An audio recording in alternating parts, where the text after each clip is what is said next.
And with renewed concerns about the country's crime problem, there has been another shakeup in the leadership ranks of the Jamaica Constabulary Force.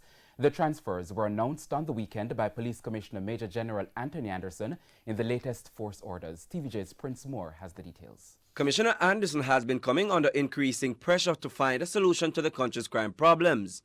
This as 1,300 persons were murdered last year, surpassing the figure for 2018.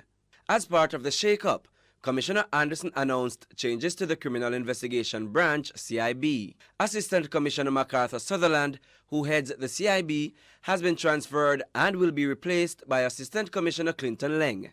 ACP Sutherland will now head the Inspectorate of Professional Standards Oversight Bureau, formerly headed by Deputy Commissioner Selvin Hay. DCP Hay has retired and now heads the Financial Investigation Division, FID, effective last Tuesday.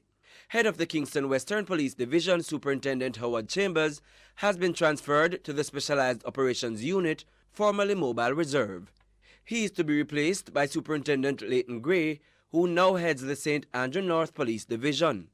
And ACP Ronald Anderson has been transferred from Area 4 headquarters to the Border Security Branch. The Police Commissioner also announced changes to the upper ranks in several other police divisions across the island. Prince Moore, TVJ News.